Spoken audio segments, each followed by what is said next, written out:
Your home for the best sports radio for your afternoon drive is right here.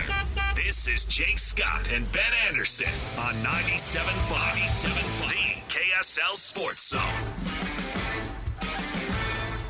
Jake and Ben, 97.5, the KSL Sports Zone. Ben, college football is right around the corner, so we've been taking a look around the Big 12, talking about what to expect coming up this fall. Joining the show now, and we welcome him back to the show. He covers Kansas for the Kansas City Star. He's Shreyas Laddha with us here on Jake and Ben. Shreyas, what's going on?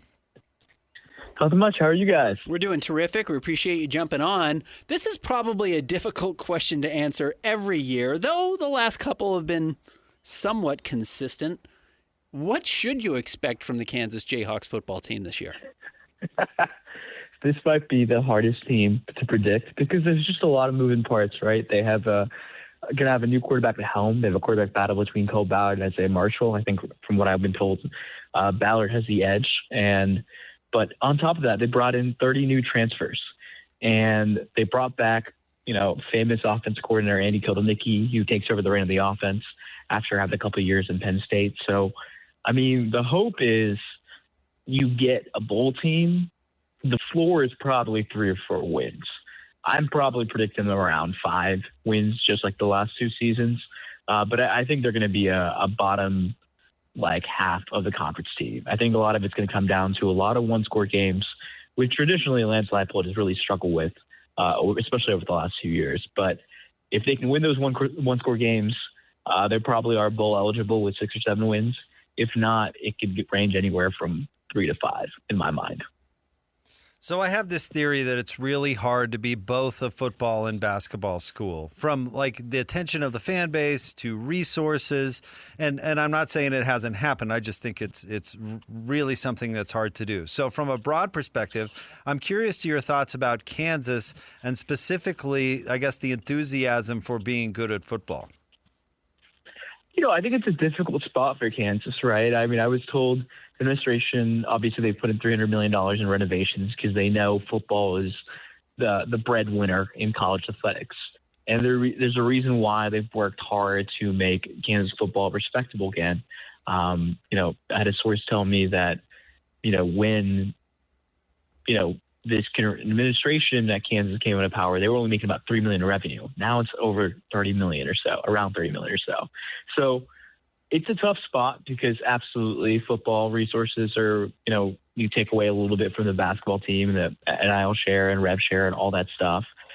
So it's tough and difficult in that end. But football is important, and I think Kansas fans get it. But I'll be candid. I think at least, this will be my 4th season covering Kansas football. This is probably the least optimistic I think I've seen fans and the least excited because I just think expectations aren't very high after 2 straight 5 and 7 years, especially last year when they started 4-2, and the hope is you make a bowl game, and they just really kind of struggled down the stretch. And the year before that, where they started off really slow, won 3 straight, and then they got blown out to Baylor to end the season. So it's a tough spot. It's difficult. I'm a Georgia grad. I've seen it firsthand. Their basketball program is pretty bad usually, but they've made the tournament the last 2 years, and they haven't won anything in the tournament. But still, it's difficult to be good at both sports, as you mentioned. Lance Leipold, I believe his first year was he win 2 games, and then they jump up and they get 6, and he has the 9-win season, and there's kind of some momentum, and then they are back-to-back 5-win teams. What's the perspective of Coach Leipold in Kansas? Is he well-liked? Does he have a forever contract because at one point they won 9 games, or is there an actual hot seat? Well, I do think the level of gratefulness for him bringing the program back from almost the depths of hell. They were really bad for, a decade there. And for him to put them into 2 straight bowl games is something I think Kansas fans don't take for granted and, make them a respectable program. Now, the question is, can he get back to where they need to be, a consistent bowl winner? That's something he has to answer. If they go 5-7 or worse again this year, it's a really tough spot for them, just because, candidly, they've invested so much money in stadium renovations and donor money and taxpayer money and all this other stuff. There is some level of I think this is a very important year for Lance Leipold, and the quarterback play for me is going to be really intriguing because Andy Cole will probably make whoever the quarterback is look better than they actually are. But is that enough to make a bowl game? So I think that the hope is, if you're not making a bowl game, I think there's some level of, Lance is, I don't want to say Lance is in a hot seat, but I think, you're moving towards, like, there will be some conversations and internal discussions if he wins 5 or less. What do you think will be the critical components of success or failure? I mean, I guess what I'm asking is, if it goes right, if they make that bowl game, it will be because this went well. Well, I think their run game is going to be really, really good. It's going to be probably top 6 in the Big 12. Their duo of Dylan Edwards and Yasin Willis is probably the thing that's going to carry that offense. On top of that, Andy Kotelnicki does a marvelous job with tight end, so we'll see the tight end group used in a lot of different ways. I expect, some growing pains with whoever the quarterback is, whether it's Cole Ballard or Isaiah Marshall. They don't have a ton of playing experience, and I don't think they'll be had as good of a start to the season as Jalen Daniels did last year. We started off like 18 touchdowns and 2 interceptions. On top of that, the interesting thing is 100%, their defense has to be a lot better. Like, they need to at least be average in the Big 12. If they do that, I think those things are probably going to be the key to success to them being a bowl team. I think the engine's stalling out on me. Yeah, that don't sound right. Dang, got a lot more miles to go. Nah, it'll be okay, mate. You ride with Geico Motorcycle Insurance and got their 24/7 emergency roadside service. They'll be here with a tow in no time. Good, because these boots weren't made for walking. Those riding boots are pretty sweet. Oh, you like? Do you think they come in a size 1 inch?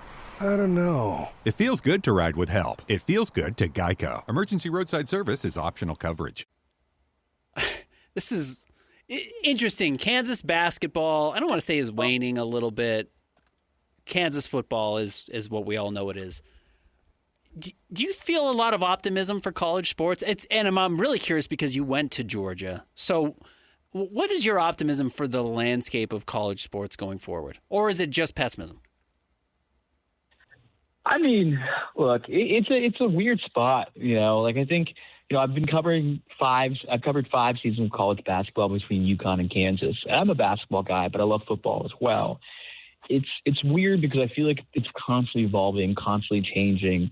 The expectations, the viewpoints, the way things are looked at, it just feels like there's a constant need, to change up the game and evaluate, and the tournament expanding in NCAA, to the transfer portal dates changing, to the 5 years in rule, to everything else. It's like hard to keep up as a fan. It's certainly hard to keep up as a journalist. I wish there wasn't as much change being happening, but we're moving towards a pro sports model where everything is just money, money, money, money, money. Not that it wasn't before, but now it's just, you're saying the quiet part loud, right? Everyone has patch sponsorships. You have a cryptocurrency sponsor on the Kansas uniform. Ohio State just partnered with Chase Bank or whatever, and they're getting allegedly paid $15 million, or reportedly, sorry. It just feels like we're hitting this critical mass of when will it be enough, and when will it just go back to these guys are student athletes who are getting paid and they should be paid, but these constant rulings of players trying to sue for more eligibility to all this other stuff. It's just kind of an exhaustive process. And as a fan and also as a reporter, I feel for the players, but also at a certain point, you're 25, you're 26, and you're suing for a 5th year, a 6th year. Look, man, college is not forever unless you have some really weird accentuating circumstances. You gotta keep it moving forward. I'm 28, so I don't know. It's just it's a tough spot, and it feels like I feel for the fans because the SEC and the Big Ten, there's so much pressure on every other conference to try and keep up. So weird spot to be in. So the last time we had you on, we were talking about Darren Peterson. And since then, we've had Summer League. And one thing that happened in Summer League was he made a comment after, I don't even remember, Ben, which game it was. It was one of his better games where he said, it's finally great to feel like myself again or play like myself again. But almost, and of course, people run with it and think like, oh, what does that mean about Kansas and why he wasn't being himself? And I guess my question to you is, do you think we'll ever get the full story of the Darren Peterson Kansas experience? I hope so. I hope he'll eventually start to get a little more. I mean, I said I probably reported on like 70% of it. There's still 30% probably out there. I know so much from his camp and from sources around the NBA and this and that. It was just a weird spot to be in. Candidly, I have no idea if creatine was the thing that caused the cramping, right? But I do know the cramping thing was an issue. I'd heard about it like all the way back in January or whatever before he publicly came and talked about it at Big 12 Media to me and a few other people. It's a weird spot to be in for him because I feel like he finally feels fully healthy, but he was never 100% healthy at Kansas. I could have seen that, but also his camp told me that. And I think Kansas fans have a weird viewpoint in Darren Peterson because I think he's going to be really, really good in the NBA, especially if he's fully healthy. And he just wasn't that outside of spurts, right? Against BYU in the first half, against Texas Tech at the end of the game, against TCU until overtime hit. I just don't think we got a real period of time to actually see Darren Peterson be the player he could be on a consistently long basis if you're a Kansas fan. And I think that's a tough spot for them because I think he's going to be really, really good with Utah Jazz. And I bet you we'll learn more and more about his Kansas tenure as the years get removed from it because they'll be a little more open about it. Well, Shreyas, thank you for jumping on with us. We really appreciate it. Great conversation as always. Appreciate it. Absolutely. Thanks for having me, guys. You bet. Thank you. Bike sputtering on me. That's not what you want on a cross-country trip. Yeah, you're telling me. Looks like my journey ends here. No, mate, you ride with Geico Motorcycle Insurance and got their 24/7 emergency roadside service. They'll fix your bike right up. Where you headed, anyways? Oh, I'm going to Cromenge. You ever been? No, I can't say I have. It's like Stonehenge, but shiny. It feels good to ride with help. It feels good to Geico. Emergency roadside service is optional coverage.